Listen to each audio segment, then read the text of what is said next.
The Journey to the Great Abyss. Book 2. The Princess Begins Her Journey. Through the day the princess ran. She stopped now and then to catch her breath. Once in a while she wept for the king, her beloved father, whose kindness she could never repay. She ran as fast as she could. She had to get away from the castle before Ragnar arrived. She didn't realize it, but she was now going east. Further and further she went. She felt as though she were flying like a bird. In 5 days she had gone many miles. Loneliness started to sink in. She would not let it. Many more days slowly passed. At last something happened. She must have been running for a month, eating and resting by day and running with all of her strength by night. It was evening now, and she was running. Dawn was almost here. The first few golden rays shone through the leaves of the forest. She slowed, warm from the sun's rays. She took off her cape and set it upon the ground, thankful that the sun would heal her tired body. She slipped her shoes off of her hot, tired feet. Barefoot, she went in search for food. Upon finding a berry bush, she filled herself. Returning to her cape, she lay and rested. She then drifted into a luxurious sleep. A time later, she woke to hear something. Footsteps. She grabbed her cape and hid behind a tree. Is it Ragnar? She covered her mouth for fear she'd cry out in panic. She heard roots being pulled up, which were followed by a munching sound. Gathering her courage, she looked to see what it was. Dizzy and overwhelmed with relief, she collapsed in front of a large, majestic being, just as everything went black. "It's not Ragnar," was her last thought. She knew not what it was, though she knew that it would not harm her. When she had recovered fully, she pondered what it was.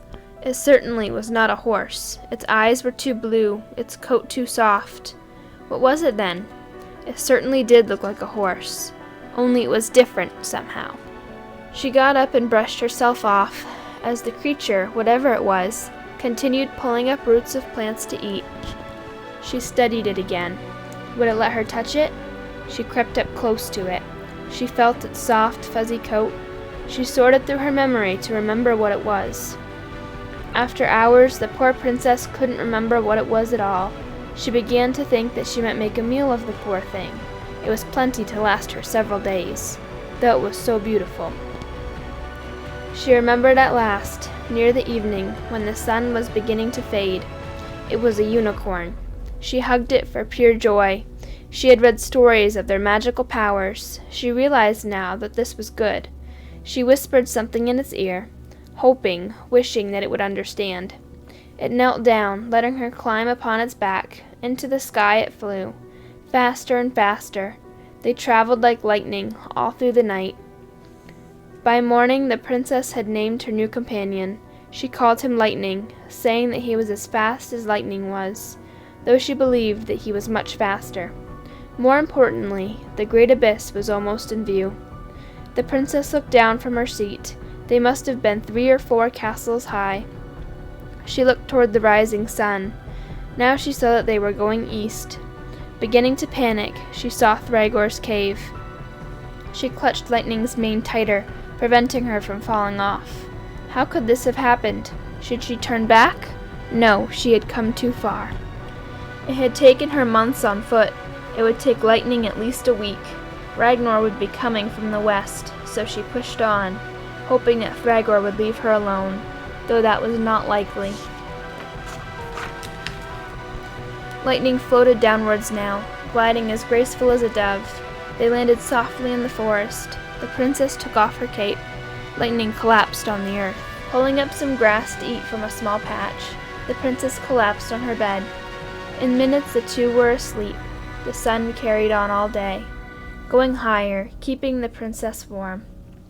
Evening came. The princess did not awake. Lightning lay beside her. They were in perfect peace indeed. After an hour or so, they were awakened by a mighty roar. The princess gasped as she opened her eyes to see Thragor. He loomed over her, far, far above her. Heat surged from his scaly skin, heating her face and shoulders. She grabbed her leather bag and rushed behind a tree. What was she doing? This tree could not hide her from such a beast. She had to face Thragor. She shook her head. There was no chance. He could outfly Lightning, and he could roast her instantly. Her stomach twisted as she heard Lightning's cry. She grabbed a large stick and stepped out of her hiding place. She dropped the stick in awe, trying to realize what was happening. Lightning faced Thragor. He looked brave and ready to fight. She tried to cry out to him. She wanted to tell him that it was no use. Thragor would kill them both. It was too late to stop him. Thragor readied a fireball. He hurled it towards Lightning. The princess could feel the heat as it landed far from her. Lightning dodged it. The unicorn stood up on his hind legs and neighed. Thragor prepared to send a lake of fire down to consume them. Then something happened, something the princess never thought she'd see. Lightning's golden horn started to glow. It became so bright that the princess had to look away. When the light dimmed, she looked again. Thragor had a large gold horn coming out of his forehead. Then he started to shrink. Hair grew on the back of his neck. His tail became hair. He took the shape of a horse. His scales then faded into white fluff. He had become a unicorn. Relieved, the princess rushed to Lightning. He looked very proud of himself as the princess held him tightly. Thragor stood afar off, trying to create a fireball. It was no use. He could fly, and that was all. That was enough for the princess. They rested there as they waited for dawn. In the evening they rose and flew again. Thragor joined them now. His mane flew in the air as he glided next to them.